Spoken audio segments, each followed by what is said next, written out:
everyone, my name is Cucumber Boy, and today I thought I'll try something a bit different. Today I think we should read some stories on Reddit. Well, only one. The one I've chosen today is called Prophet of Nightmares.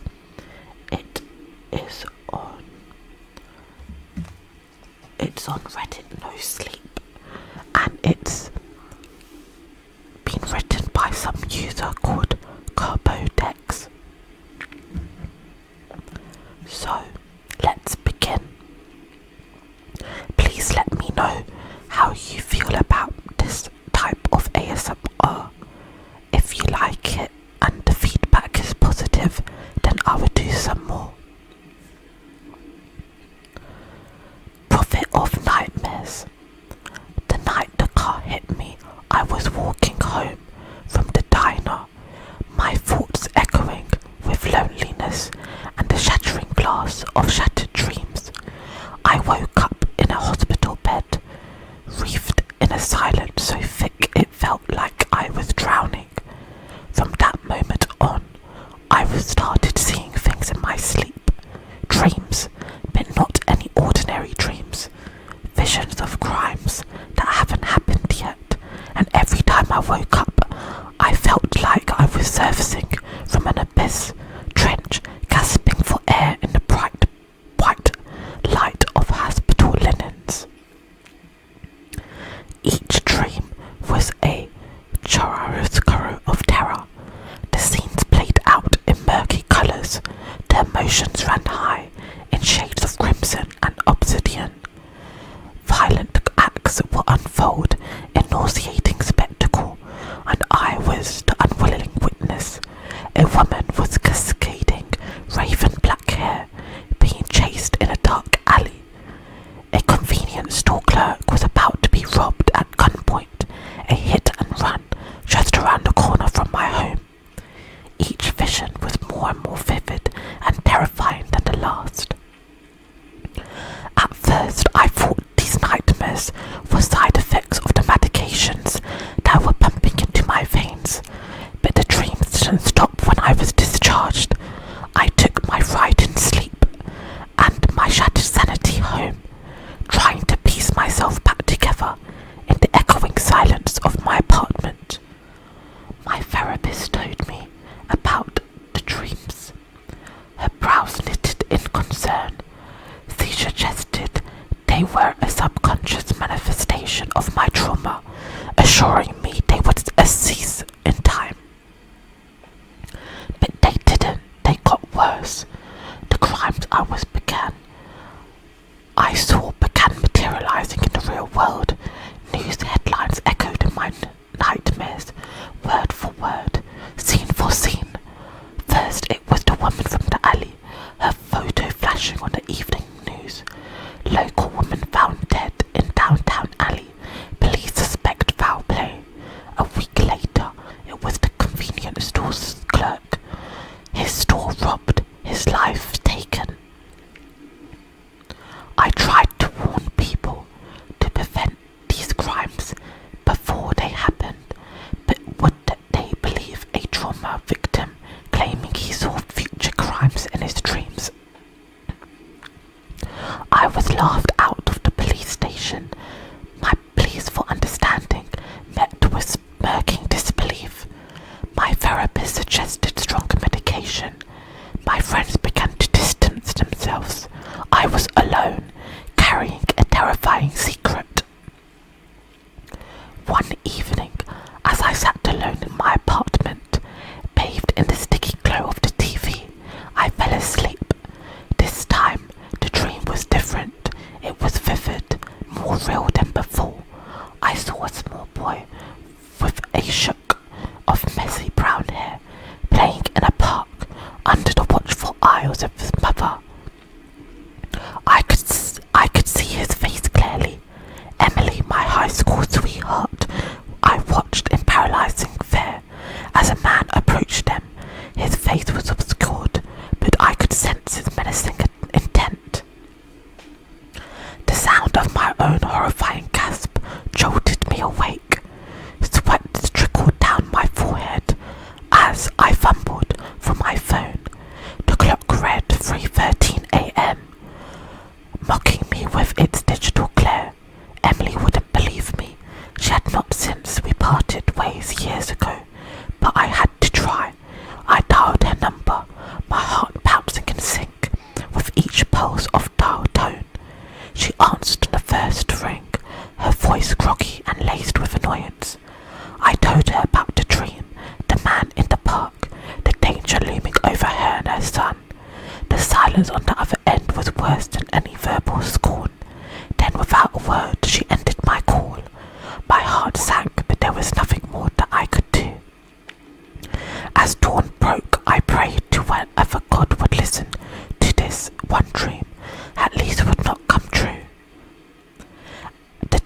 soul.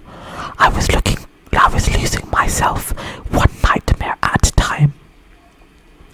But then the dreams changed. One night, instead of a series of disconnected crimes, I saw one continuous narrative.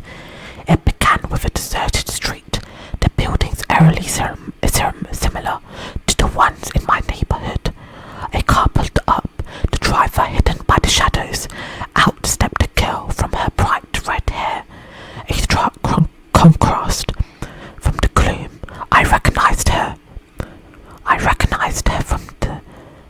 as my neighbour Lily, always cheerful and full of life. In the dream, she walked towards their building, unaware of the figure following her. Panic surged through me as I watched the scene unfold. I once again, helpless observer, unable to alter the course of events. As the figure urged at Lily, I woke up, my screams echoing in the silent room. In the harsh light of dawn, I found myself at crossroads. My responsibility was clear. I had to warn Lily, but after Emily, could I convince someone again? Would Lily believe my crazy story? I had no choice. I couldn't stand by and let another nightmare come true. Battling my self-doubt, I decided to approach Lily. She was surprised to see me at her doorstep, a living ghost from next door she barely knew. My tongue was heavy as I tried to explain. My words sounded ridiculous to my own ears, but I pushed through, my determination fueled by the vivid image of her terror-stricken face in my dream. Her reaction was one I expected yet feared. Disbelief painted over her features. Her eyes narrowed with suspicion, perhaps a hint of fear. I couldn't blame her. How could she believe such an outrageous claim from a stranger? And yet I pleaded with her, desperation making my voice quaver. But she politely shut the door on my face, leaving me alone with my failure. The next few days were agonizing. Each time I saw Lily leaving the house, a pang of dread stabbed my heart. The world felt out of focus. Time lost its meaning. I couldn't sleep, couldn't eat, couldn't breathe without the spectre of the nightmare looming over me. Then one night it happened. Lily didn't come home. Her apartment remained dark, and fear knotted in my stomach.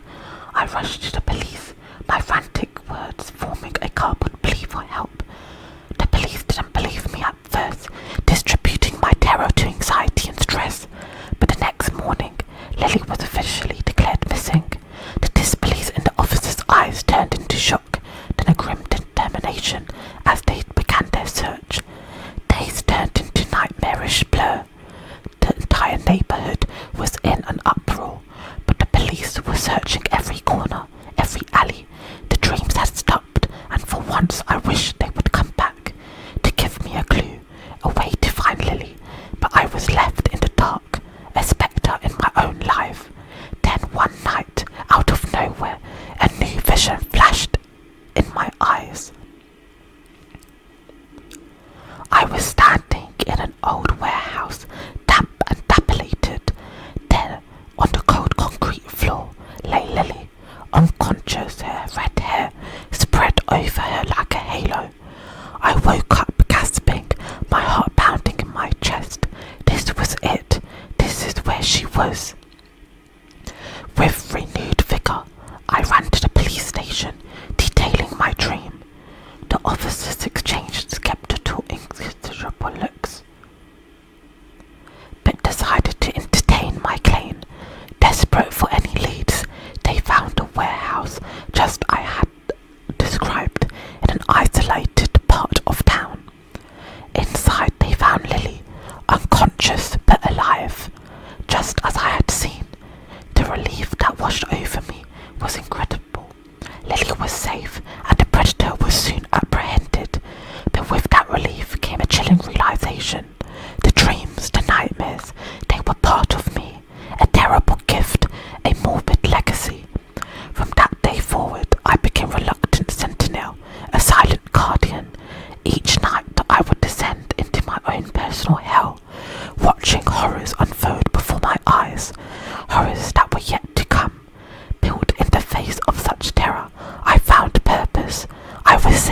lives, altering destinies. It was a burden, yes, but one I was willing to bear. As the sun set, I knew the nightmare awaited, yet I welcomed sleep, ready to face the spectres of the night. They were my demons, my saviour, my reality. And as soon as I closed my eyes, I realised this was my life now. I lived a life in the shadow of the future, forever poisoned on the edge of horror and hope. After all, we're all prisoners of our own mind, but some of us have the key. I hope you enjoyed my recitation of